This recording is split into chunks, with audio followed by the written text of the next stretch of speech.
నమస్కారం అండి. నమస్కారం. రామప్రసాద్ గారు, చాలా రకాల క్రెడిట్ కార్డ్ చూస్తూ ఉంటాం. చాలా మందిని ఏంటంటే కొన్ని అవసరాలకు ఆదుకుంటుంది కూడా క్రెడిట్ కార్డ్. సో మరి క్రెడిట్ కార్డ్ వల్ల యూజెస్ ఏంటి? చాలా మంది యూజెస్ గురించే మాట్లాడుతున్నారు. అండ్ చాలా అవసరం పడుతుంది మాకు కష్టాల్లో ఆదుకుంటుందని ఎక్కువగా అనుకుంటున్నారు. సో మరి దీని యూజెస్ ఏంటి? అండ్ అలాగే ఎలాంటి డిసడ్వాంటేజెస్ ఉన్నాయి దీనికి? క్రెడిట్ కార్డ్ యొక్క బెనిఫిట్స్ మనం పెద్దగా చెప్పాల్సిన అవసరం లేదండి. ఇప్పుడు multiple varieties of credit cards వస్తున్నాయి, మనకు తెలదు పూర్తిగా. ట్రావెల్ కార్డ్స్ వచ్చినాయి, ఈ-కామర్స్ కార్డ్స్ వచ్చినాయి, అమెజాన్ కార్డ్స్ వచ్చినాయి, ఐఆర్సిటీసీ కార్డ్స్ వచ్చినాయి, ఎయిర్ ట్రావెల్ కార్డ్స్ వచ్చినాయి. ఇట్లా ఒక్కొక్క కార్డు ఒక్కొక్క బెనిఫిట్ ఇస్తాడు. సక్రమంగా వాడుకుంటే చాలా బాగుంటుంది క్రెడిట్ కార్డ్. అంటే ఎవరు యూసేజ్ని బట్టి వాళ్ళు క్రెడిట్ కార్డ్ చూజ్ చేసుకోవాలి. ఫ్రీక్వెంట్ ట్రావెల్ కార్డు తీసుకుంటాడు.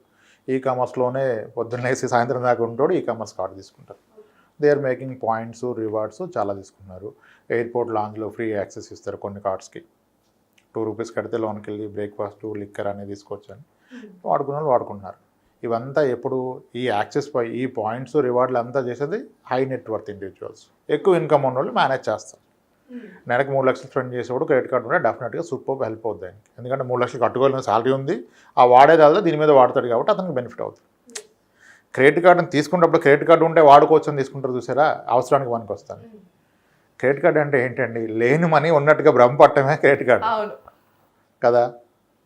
లేని మనీని మన మనీ అనుకొని వాడుకొని ఇబ్బందులు పడేదే క్రెడిట్ కార్డు. అయితే క్రెడిట్ కార్డ్ని మంచిగా వాడితే, ప్లాన్డ్గా వాడితే మీకు మ్యాక్సిమం 45 days వడ్డీ లేని అప్పు వస్తుంది. అది ఇన్స్టంట్గా యాక్సెసిబిలిటీ ఉంటుంది. అత్యవసరాలకి వాడుకోవచ్చు, కానీ నిత్యావసరాలకు వాడకూడదు దాన్ని. ఓకే, నిత్యావసరాలకు వాడితే మాత్రం మీ బ్యాంక్ బ్యాలెన్స్ ఎంత ఉందో అంతవరకే క్రెడిట్ కార్డు వాడుకోవాలి. అంటే ఆన్ టైం కట్టగలిగెళ్దాం. నిత్యావసరాలు క్రెడిట్ కార్డు వాడుకోవడం కరెక్టే. డే ఇన్ డే అవుట్ కంప్లీట్గా క్రెడిట్ కార్డు వాడుకోండి, కానీ ఫస్ట్ రాగానే బిల్ డేట్కి బిల్ కడితే ప్రాబ్లం లేదు. క్రెడిట్ కార్డ్ అనేది యాక్చువల్గా దాని పర్పస్ ఏంటి? ఎమర్జెన్సీకి మన దగ్గర లేనప్పుడు. ఇది ఓన్లీ సాలరీ బేసిస్ మీద ఉంటుందా అండి? సాలరీ అంటే కొంతమంది ఏంటంటే మనకు ఇన్కమ్ మంత్లీ ఇంత ఉంది, సో మీకు ఇంత అమౌంట్ క్రెడిట్ కార్డ్లో ఎవ్రీ మంత్ ఇలా వాడుకోవచ్చు అని ఉంటుంది కదా. అంతే, ఇన్కమ్ని బట్టి. అది సాలరీ ఇన్కమ్ కావచ్చు, బిజినెస్ ఇన్కమ్ కావచ్చు, మీ సివిల్ ట్రాక్ని, మీ ఇన్కమ్ ఫ్లోని, మీ అకౌంట్ బ్యాలెన్స్ని బేస్ చేసుకొని మీ మోస్ట్లీ మీ సేవింగ్స్ అకౌంట్ కూడా ఇస్తాడు. ఫస్ట్ ఆఫర్ చేస్తాడు, తర్వాత కార్డు బేస్ చేసుకొని కార్డు అని మనం ఒక 10 కార్డులు తీసుకొని కార్డు గేమ్ ఆడుతున్నారు. ఓకే, సో అంటే మంచిగా వాడితే 45 days లిమిట్ వస్తుంది, కానీ 45th day కట్టకపోతే మాత్రం మీకు పడే వడ్డీ 40-50% పర్ యానం. మినిమం బ్యాలెన్స్ కట్టారంటే క్రైమ్ చేయడం స్టార్ట్ చేసినట్టే. పేయింగ్ మినిమం బ్యాలెన్స్ అనే credit card is the biggest financial crime. Okay, minimum balance కట్టారంటే డే 1 స్వైప్ చేసినప్పటి నుంచి ఈ రోజు వరకు మీరు వాడిన పూర్తి మొత్తం మీద 3% or 4% పర్ మంత్ వడ్డీ పడుతుంది. ఇప్పుడు మనకి ఎలా ఉంటుందంటే సైకలాజికల్గా 50,000 వాడాను, 2,000 కదా కడదాంలే అంటాడు ఆయన. 2,000 కదా మినిమం బ్యాలెన్స్ కట్టేస్తానులే అంటాడు. 2,000 వడ్డీ కడుతున్నావు నువ్వు. 2,000 చిన్న అమౌంట్ అనిపిస్తుంది, ఎందుకంటే అబ్సల్యూట్ టర్మ్స్లో చూస్తున్నాం. 2,000 వడ్డీ అంటాడు. 2,000 వడ్డీ కదా, పర్సంటేజ్లో చూడండి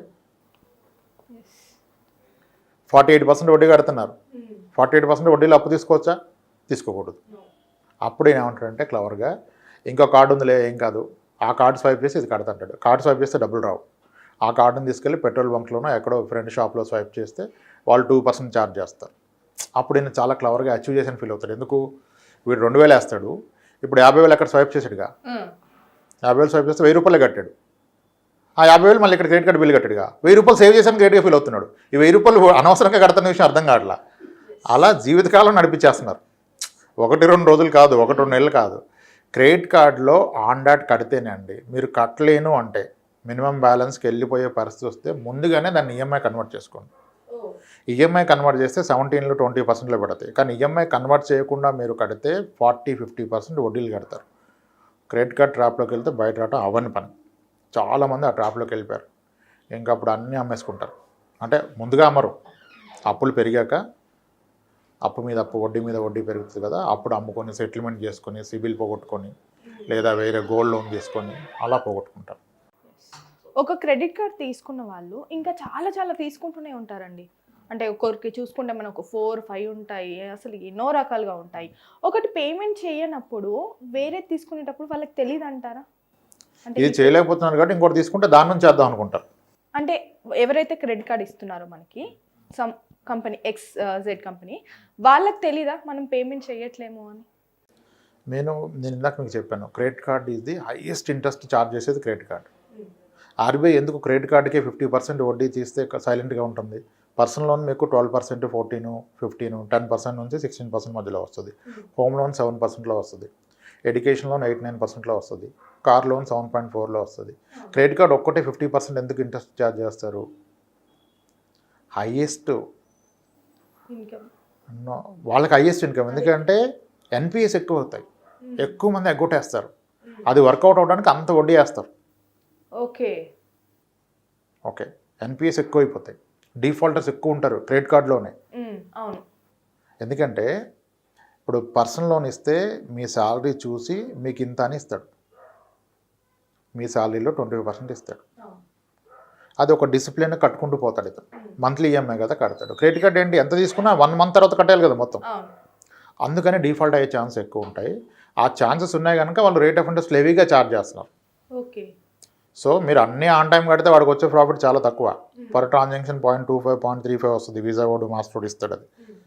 ఓకే, మన మర్చెంట్ దగ్గర ఛార్జ్ చేస్తారు క్రెడిట్ కార్డులో. మీరు వడ్డీ కట్టకపోయినా క్రెడిట్ కార్డుకి ఎంతో కొంత వస్తుంది ట్రాన్సాక్షన్ కాస్ట్. ఓకే, కానీ మీరు ఈ వడ్డీలోకి వస్తేనే కదా వాళ్ళకి మేజర్ ప్రాఫిట్. ఇక అప్పుడు గేమ్ స్టార్ట్ అవుతుంది, అప్పుడు వేట మొదలవుతుంది. ఇంకా ఇది రికవరీ ఎలా చేయాలి, ఏజెన్సీస్కి ఇచ్చి ఇంకంతా ఆ గేమ్ వేరే గేమ్లోకి వెళ్ళిపోతారు. మినిమం బ్యాలెన్స్ కట్టడం మొదలైతే ఇంకా మీ ఫైనాన్స్ అంతా డిస్ట్రాయ్ అయిపోయినట్టే. ఆన్ టైం కట్టుకోవాలి. లేని పక్షంలో కట్టలేని అనుమానం వస్తే ఈఎంఐ కన్వర్ట్ చేసుకోండి, 20% ఈఎంఐ. అవసరమైతే రేపు డబ్బులు ఉంటే ఆ ఈఎంఐని ప్రీ క్లోజ్ చేస్తే కొంచెం ప్రీ క్లోజ్ ఛార్జ్ చేస్తాడు, still you will be safe. అదే మినిమం బ్యాలెన్స్ మొదలు పెడితే మాత్రం యూ ఎండ్ అప్ పేయింగ్ 60-70% వడ్డీ. Okay, yes. రామప్రసాద్ గారు, మనం కొన్ని చూసుకుంటే కొన్ని ప్రొడక్ట్స్ కొన్నప్పుడు ఆన్లైన్లో లేకపోతే ఆన్లైన్ ట్రాన్సాక్షన్స్కి కొన్ని పర్టికులర్గా క్రెడిట్ కార్డ్ ఓన్లీ అన్నట్టు ఉంటుంది, these credit cards only. And కొన్ని ప్రొడక్ట్స్ కొన్నప్పుడు అయితే 10% discount on these credit cards అని ఉంటుంది. సో దీనివల్ల ఉపయోగాలు ఏంటండి? 10% డిస్కౌంట్ కానీ, 0 ఇంట్రెస్ట్ ఈఎంఐస్ కానీ మీరు అబ్జర్వ్ చేస్తే ఏవైతే ఆ డిస్కౌంట్లో 0 ఈఎంఐస్లో ఇస్తున్నారో అవన్నీ కూడా అవుట్డేటెడ్ మోడల్స్ అయి ఉంటాయి. ఓకే. ఇప్పుడు ఒక హ్యాండ్సెట్ మొబైల్ ఉంది, సామ్సంగ్లో సో మోడల్ ఉంది, అది అవుట్డేట్, నెక్స్ట్ మోడల్ లాంచ్ చేస్తున్నాడు. ఇప్పుడున్న స్టాక్ అంతా వెళ్ళిపోవాలిగా. ఓకే. ఆ వెళ్ళిపోయినప్పుడు ఈ ఆఫర్లు పెట్టేస్తారు. ఈ లాస్ ఎవడు బేర్ చేయడు, లాస్ ఏమి ఉండదు అక్కడ. ఓకే, ఇప్పుడు ఆ మోడల్ అన్నీ అమ్మేయాలి. ఇప్పటి వరకు 30,000కి అమ్మాడు, నెక్స్ట్ కొత్త మోడల్ వస్తే ఎవడు కొండవు. దాన్ని 30,000కే ఉంచి 0 ఇంట్రెస్ట్లో ఈఎంఐలు ఇచ్చేస్తున్నా అంటాడు. అప్పుడు మనం పొలమని కొనేస్తాం. ఆ స్టాక్ వెళ్ళిపోవటానికి ఈ ఆఫర్స్ అన్నీ పెడతారు. కొత్తగా లాంచ్ అయ్యే మోడల్స్ మీద బెటర్, మోస్ట్లీ మీకు అవుట్డేటెడ్, ఇంకా నెక్స్ట్ ఇది ఉండదు, వాడుకుంటే స్టాక్ మిగిలిపోతున్నప్పుడు ఆఫర్లు పెట్టేస్తాం. ఆఫర్ ఉందంటే దాంట్లో ఏదో మతలబు ఉంటుంది, అది అర్థం చేసుకోవాలి. మనం నేను రీసెర్చ్ చేసి అది దొరికిపోయిందని చెప్పిస్తే అవుట్, మనమే అవుట్, వాడికి ఏం ప్రాబ్లం ఉండదు. వీళ్ళంతా వ్యాపారస్తులు. చాలామంది క్రెడిట్ కార్డ్ అమౌంట్ పే చేయకుండా చాలా ఇబ్బంది పడుతూ ఉంటారు. అండ్ చాలా కాల్స్ వస్తాయి, అండ్ కంపెనీ వాళ్ళు కూడా చాలా ఇబ్బందులు పెడుతూ ఉంటారు. మరి దీన్ని ట్యాకిల్ చేయడం ఎలా? అప్పు చేసినప్పుడు కట్టాలి మొదటిగా. కట్టలేని పక్షంలో అట్లీస్ట్ హానెస్ట్గా రెస్పాండ్ అవ్వాలి. ప్రాబ్లం ఎందుకు పెద్ద అవుద్దంటే, యాక్చువల్ క్రెడిట్ కార్డ్ డిఫాల్ట్ అయినప్పుడు 90 days వరకు బ్యాంకరే హ్యాండిల్ చేస్తాడు. ఆ టైంలో రెస్పాండ్ అవ్వకపోతే రికవరీ ఏజెన్సీకి ఇస్తారు. బకెట్ సిస్టమ్ ఉంటుంది, 90+, 180+, 360+ బకెట్స్. రికవరీ ఏజెన్సీకి ఇస్తే వాళ్ళు కొంచెం హార్ష్గానే బిహేవ్ చేస్తారు, హ్యాండిల్ చేస్తారు. యాక్చువల్ చేసే రైట్ వాళ్ళకి లేదు, కానీ వాళ్ళు చేస్తారు. మరి ఏ విధంగా అపోజులు చేసుకోవాలి కదా.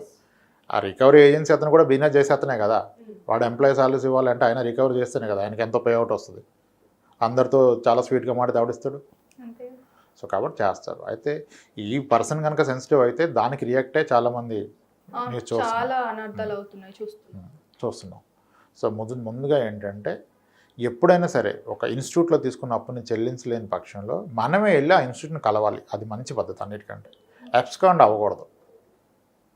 ఎబ్స్కాండ్ అయితే కేసు వాళ్ళకి ఫేవర్గా అవుతుంది.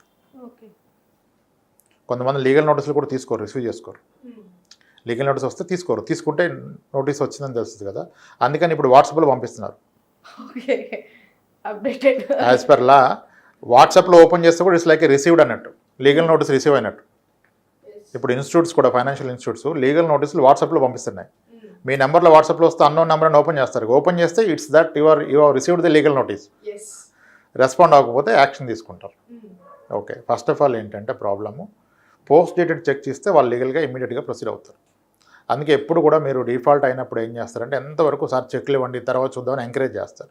చెక్ ఇస్తే వాడు అన్నే దాన్ని డిజానర్ చేయించి అప్పుడు లీగల్గా కేసు వేస్తాడు. సో చెక్స్ ఇచ్చే ప్రయత్నం చేయొద్దు. నెక్స్ట్, ఎప్పుడు కూడా పొలైట్గా మాట్లాడండి అండ్ టైమ్లీ రెస్పాండ్ అవ్వండి. ఇబ్బంది ఉన్న పక్షంలో వెళ్ళి ఇన్స్టిట్యూట్లో బ్యాంకరు బ్రాంచ్ మేనేజర్కో లేదా కన్సర్న్ డిపార్ట్మెంట్కి వెళ్ళి మీ ఇబ్బంది చెప్పాలి. అది రిటర్న్గా చెప్పాలి. లెటర్ రాసి ఇవ్వడం కానీ మెయిల్ పెట్టడం కానీ చేస్తే మీ మీద ఎటువంటి యాక్షన్ తీసుకోలేదు. ఈ రీజన్ చెప్పకుండా అబ్స్కాండ్ అయినప్పుడు వాడికి ఇస్తాడు కదా, అప్పుడు వాడు టార్చర్ మొదలు పెడతారు. అప్పుడు కూడా వాళ్ళు వల్గర్గా ఏమన్నా బిహేవ్ చేస్తే మీరు కేసు ఫైల్ చేయడం అనేది బెస్ట్. అంతేగాని పర్సనల్గా ప్రెజర్ తీసుకోవద్దు. అన్సెక్యూర్డ్ లోన్ క్రెడిట్ కార్డ్ అనేది అన్సెక్యూర్డ్ అంటేనే ఏ సెక్యూరిటీ లేకుండా ఇస్తారు. బ్యాంకర్ రిస్క్ తీసుకుంటున్నాడు. అందుకనే కదా వాడికి 40-50% ఇంట్రెస్ట్ అలో చేసింది ఆర్బీఐ. సో కాబట్టి దాని గురించి ప్రాణాలు తీసుకోవాల్సిన అవసరం లేదు. ఏది ఉన్నా క్లియర్గా కమ్యూనికేట్ చేయండి. వాళ్ళు మ్యాక్సిమం ఏం చేయగలుగుతారు, మా అంటే ఏ కేసు వేసినా వెళ్ళి మెజిస్ట్రేట్ ముందు నుంచోబెడతారు. మెజిస్ట్రేట్ కనుక మీరు వ్యాలిడ్ రీజన్ ఇస్తే, నేను కట్టలేకపోవడం గల కారణం ఇది, నా జాబ్ పోయింది, ఇంట్లో హెల్త్ ఇష్యూ వచ్చింది, ఇగో ప్రూఫ్స్ అని చూపిస్తే మెజిస్ట్రేట్ ఏమనరు. ఓటీహెచ్ 1 టైం సెటిల్మెంట్ చేసుకుంటారా లేకపోతే డిలేడ్గా మీరు చేస్తారా అని అంటారు. దానివల్ల సిబిల్ పొద్దా సెకండరీ. లైఫ్ అంటే సిబిల్ ఒకటే కాదు కదా, లైఫ్ ఇంపార్టెంట్ కదా. సో మీకు పలు రకాలైన ఆప్షన్స్ ఉంటాయి. బ్యాంకర్ కూడా ఇస్తాడు మీరు వెళ్ళి కూర్చుంటే. బ్యాంకర్ కూడా ఒక మనిషే కదా, ఆయన అర్థం చేసుకుంటాడు కదా, వాడు ఎంప్లాయనే కదా. అసలు మీ పరిస్థితి ఏంటంటే ఇదిగోండి సార్, ఇది నా జాబ్ పోయింది, ఏం రాలేదు, నేను ట్రై చేస్తున్నా, నాకు వస్తే కడతా అంటే అతనే మీకు వెసులుబాటు ఇస్తాడు. ఈఎంఐలో కట్టుకోండి, 1 టైం సెటిల్మెంట్ చేసుకోండి, వడ్డీ కట్టద్దు, అసలు కట్టండి, దాన్ని కూడా 6 దఫాలుగా 10 దఫాలుగా 1 ఇయర్లో 2 ఇయర్స్లో కట్టుకోండి అని చెప్తాడు. కానీ అబ్స్కాండ్ అవ్వడం తప్పు. మిమ్మల్ని మరీ ఇబ్బంది పెడితే ఏం లేదు, మీరు 100 డైలీ కాల్ కొట్టేసేయండి. కొన్ని రూల్స్ ఉన్నాయి, దానికి కూడా రికవరీ రూల్స్ ఉన్నాయి. మార్నింగ్ 7 నుంచి ఈవినింగ్ 7 మధ్యలోనే కాల్ చేయాలి. దాని బియాండ్ కాల్ చేస్తే మీరు పోలీసులు కంప్లైంట్ ఇవ్వచ్చు. అడ్వకేట్ దగ్గరికి వెళ్తే డబ్బులు అయితే అనుకుంటే పోలీస్ కేసు ఇచ్చేసేయండి. ఓకే, అడ్వకేట్స్ ఇన్వాల్వ్ అయితే కష్టం కదా వాళ్ళకి.